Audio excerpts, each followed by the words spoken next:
really strong with knowing where we stand. And we're going to continue on this theme on how do we own our worth? How do we own our power? And I want to call on our next panelists here to start your video. Cynthia Kleinbaum and Laura Moreno Lucas. We're just so excited to have you here and talk about how do we build generational wealth? How do we claim our economic power as a community, right? We just heard the numbers, $3.2 trillion, but it feels like we can't even get like 10 cents out of our purse. So it's just like this contradicting information, right? We have immense power, but we don't know how to own it. And especially as I think about being a Latina, right? I like my dad invested, but it wasn't something that I really understood. And once I got into the US, there's so many things that we can do, but we don't know about what we don't know. So I would love to start hearing from you. Like, how can we harness this power to create that lasting wealth and shift that mindset that we truly own this power? Would love to start with you, Laura. Hi, thank you so much for having me here. I was so inspired after Anna's discussion. She's an incredible asset to our community. She's an incredible uplifter of Latinas. I actually know her because she is a key CEO of Latina Donor Collaborative, which was commissioned by Sol Trujillo. And Sol Trujillo is he's a change maker, and he's the one who started Latitude Ventures, where I'm a partner at Latitude Ventures, and we deploy capital into investing into US Latino and Latinas. And so when I think about how we start to create wealth and how we start to really expand our opportunities, it really starts with us getting involved and understanding what is financial wealth. When I was young, I come from Guadalajara. I was born and raised in Guadalajara, Mexico. And, my parents, as many probably on this call, work tirelessly and put their money in a savings account that didn't return very much. But that was what we wanted to see. We wanted to see how that savings account would grow very incrementally, and you wouldn't want it to go down any amount, because if it went down a certain amount, we're in the hole, we're in trouble, our little savings. I had an opportunity after I graduated from college to enter the financial world as an entry-level person. I was just an operations clerk.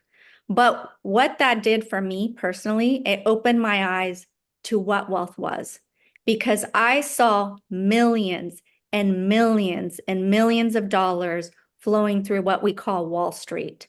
And I was shocked. I was shocked that people had that kind of money to invest in the stock market, to invest in all kinds of different assets. While, on the other side, I was at home trying to save, $5,000 in my savings account. And that was really the change in my life, because that allowed me the opportunity to understand that there is a world out there where people are using money to build and create wealth. And it's really understanding that really gave me the opportunity to start investing. Now, I still get pushback from my parents when I ask them to give me money out of their savings account so I can invest it in the stock market. They're like, "How much have you grown for me?" But no, it's a cultural shift, it's a mind shift, and especially now, as Latinas are the ones that are driving 1.3 trillion in GDP. That is like incredible to know that we are the drivers, not only the drivers of GDP, but 1 in 5 Latinas are creating small businesses, and we're growing 10 times faster. And I have the proof points because I am an investor in those startups and Latinas that, Ana was talking about earlier on. Some of the people that we invest in are like nopalera, products that we use that are Latino, that we are driving and growing. So that's just a start. I think it starts with getting involved, understanding financial wealth, and really kind of shifting your mind from, hey, I need these $5,000 in my savings account to where can I put these $5,000 and understanding your risk for that to grow it in another capacity. I love that. And we're definitely going to come back to that part of from an entrepreneur perspective, because I know that many of our audience here have some sort of small business, which shouldn't stay small. We should just call it a business. So we're going to come back to that. But Cynthia, you come from like a completely different angle. So would love to hear your thoughts. Yeah, well, I come from the angle of somebody that has received a paycheck and have not invested it for a long time. And recently, in the past 3 years, I actually joined a fintech company and I started to become much more educated on how to build wealth while you sleep, how to make your money work for you, which is so important. And there's something so liberating when you feel like you're financially free and when you feel like you have a cushion, that it is something that we have to instill in our girls, the younger generation, but even women later in their career that haven't like invested their money. It's crazy. We live in a country that makes it really easy for everybody to participate in wealth creation through the stock market. In Latin America, it wasn't common, right, to invest your money. It was very common to just save your money. So I think just giving all of us the basics of, you have to have a budget, you have to pay off your interest rate first, you have to save for your retirement. There's like rules that are pretty basic that I wish everybody knew. For example, this is a generalization, right? But you should use 50% of what you have of what you earn in your needs,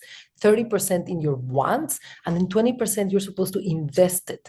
And actually 15% should go to your retirement, and then 5% to play with it if you want to invest, if you want to find like the next GameStop, or if you want to invest in crypto.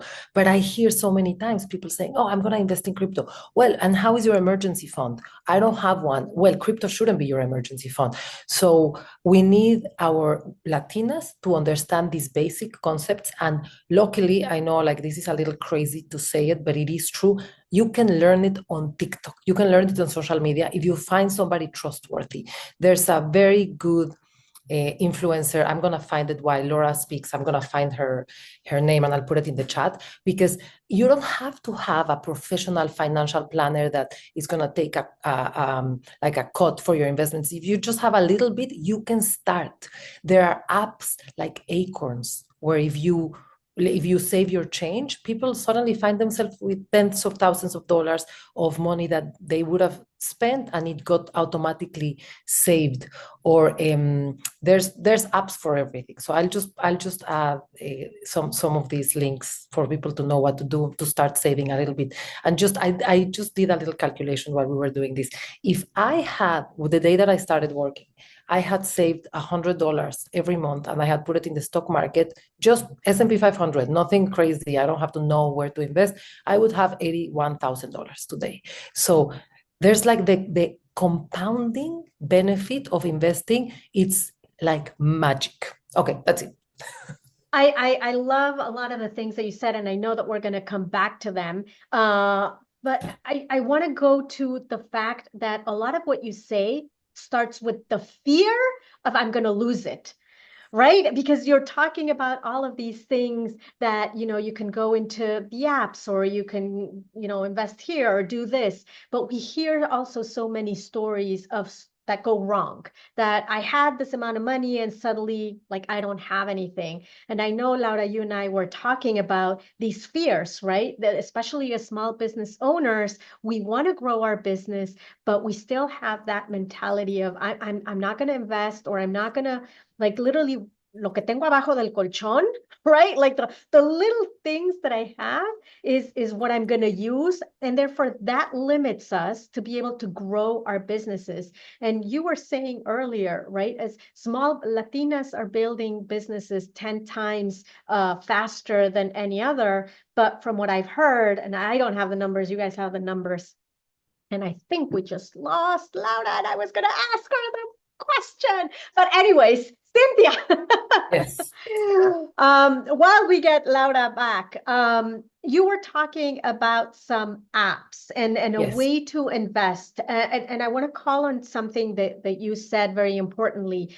Throughout your career, like your corporate career, it was not something that you were intentionally doing, from understanding all of these other ways to invest your money. And I want to call on that because it's never too late. I think Yes. sometimes we feel like it is what it is, and that's for somebody else. It's not for me. How do we shift that mindset of taking the risk of saying, it doesn't matter what age I have, like there's always that ability for me to start building Yes. wealth? Well, I mean, you have to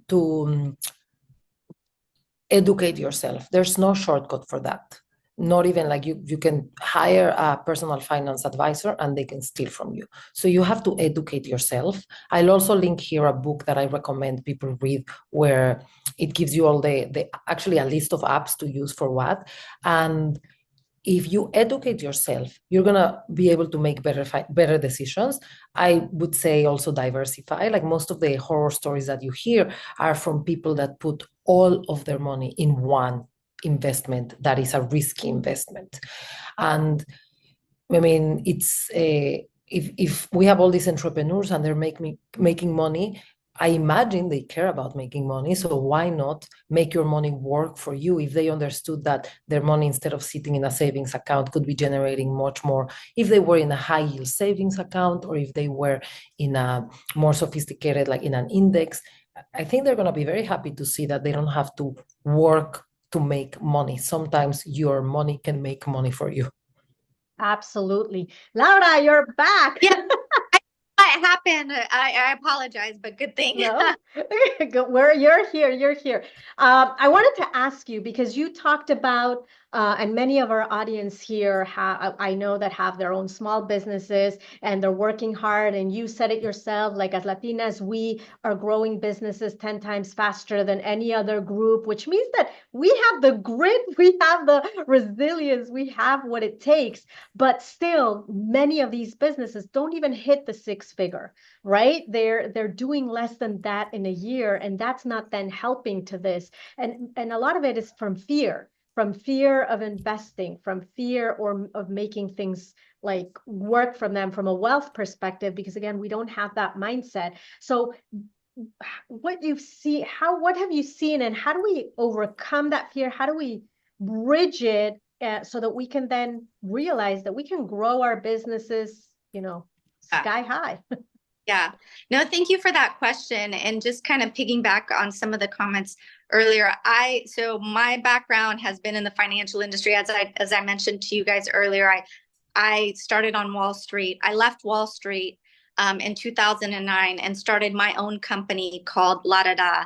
After starting La Da Da, which was a fashion subscription service that I sold to Stitch Fix. So Stitch Fix then grew to become a publicly traded company that IPO'd on NASDAQ.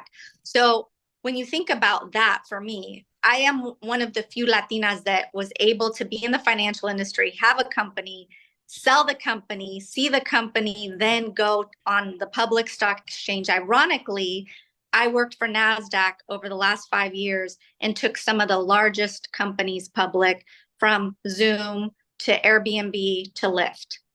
What I can tell you as a former founder and as someone who saw the highest level in the capital markets going public is that there were 20 women ever in the history of Wall Street to go public, and only one Latina. And one Latina was Jessica Alba. So, I mean, that right there tells you the issue that we have, not only as women founding companies and getting them to scale, but as Latinas to only have one exit in the history of Wall Street. So after that experience, I left, and I knew I had to do something to help support other Latina founders to shift in their mindset, to understand what it takes to grow a business and get to the highest level. of whether it's an acquisition, whether it's an exit, or whether it's to even just start. How does it work? So that's what I do today. Every single day, I talk to small businesses. I talk to founders that are Latino and Latina to help them understand, how do you go out and start to raise money? How do you start to go and grow your company and get to all those levels that get you to an IPO? It's very difficult. But what I will tell you, the mindset that you have at the beginning of starting a company is the same mindset that you will have at the end or at an exit. It all starts with you. It all starts with your passion, understanding, and education of what you want to build. And that is something that I think as Latinas, we have more than anyone else in the world. I have seen just in the past 3 years, so many unbelievably, incredibly talented Latinas that overshadow any Steve Jobs, any Elon Musk. The education and the drive and the opportunity that we have to build these companies is unbelievable. There's not enough capital that we are getting to grow the companies. So what have I been doing? I am connecting them to capital resources. I'm helping them understand, do you need venture capital? Do you need small business? Do you, SBA loan? Do you need an angel investor? So it's understanding that world of capital and how you can tap into it. Because believe me, the men and the other people that are in Silicon Valley are doing that already. So we need to understand how to tap into that to build and grow our small businesses. And I would just say, in terms of, investing, like I was saying earlier, there's opportunities where you have $5,000 and you want to invest in. You should look, if you want to invest in small businesses, in Latinas, in opportunities like a Nopalera, which I'm on the board of. That is a great opportunity where you can make an impact and grow. It just depends on when you want to see that money come back, right? And there's risks behind all of it. So I would say in anything, there's an incredible amount of information online that you can learn from. But please, I do believe, just because I've been on Wall Street all my life, I believe in somebody that's, a financial advisor, just because there's many opportunities to have somebody that doesn't charge, I can be a resource to you. I'm happy to, be resources. I think it's very important to understand risk and how you want to invest. There's a lot of publicly information, but I think having, a financial advisor is really important as well. Absolutely. And there are many, many Latina financial advisors that have a wealth of knowledge. I know that we have many today here with us, many as part of United Latinas community. So don't feel like you all have to have the answers. You just need to know who to reach out. And if we support each other, like Ana said at the beginning, right? Supporting each other, that's how we're all going to rise. So that's really important. Cynthia, we're coming to the end of this conversation, which I feel like we already talked about it. Like we need to have a part 2 separate, because we need all of this wealth of wealth and wealth of knowledge. What do you suggest? You've already given us some tips in terms of things that we can start doing in Synapse, and I know that you've already dropped some great information on the chat. But for those of us that still don't understand the lingo, that are still having our savings, a little bit here, a little bit abajo de la almohada, abajo del colchón, what do you suggest could be a good next step, especially as we think about 2025, because we need to invest in ourselves to make our money work for us? I mean, the first thing is be comfortable with the language. Don't be scared about the language. Since I don't come from the financial world, I can sympathize with everybody that feels like this is a system that was created to confuse us. So we have to pay somebody to do it. So find a way to get information that is easy to understand. I linked a book that people can read. It's not very hard, but it is created for legal reasons, or maybe somebody really mean made this difficult to understand. I don't know. So just find a source of information that you can understand. The second one, and Laura mentioned it, is ask for help in your network. Like, if you go at it alone, let's say that you're an entrepreneur, how do you know how to value your company? And unfortunately, we were told not to ask for a lot, not to negotiate for ourselves. Find somebody that's going to teach you and that wants to help you. And I think there's a lot, and I know there's going to be a list here that you guys are going to put together. So that would be my advice. Thank you. Thank you both so much. Laura, any final words? I agree with Cynthia. I think it's continuing to be curious, ask questions, reach out to your networks. I've just started an organization called Libra Leaders, where it's women who are interested in learning about investing and investing in Latinas. So I have incredible founders that are building businesses, that are, creating these opportunities. And I will also educate you on how to invest in them. And it's Libra Leaders, and we have a LinkedIn, we have a website if you're interested in learning more. Thank you. Thank you so much. We are going to be sending all of these resources when we send you a thank you email for participating here with us today. We're going to be sending links and to all of these resources so that we all have, because sharing is caring. Also, Cynthia, Laura, there are some questions for you in the Q&A section. I know we need to move on to our next speaker, but would appreciate if you can answer those. Thank you so much for being here with us, for kicking us off with this wealth of information so that we can own our worth and own our wealth. Thank you so, so much. Thank you. Gracias. Gracias. How was that, Sandra?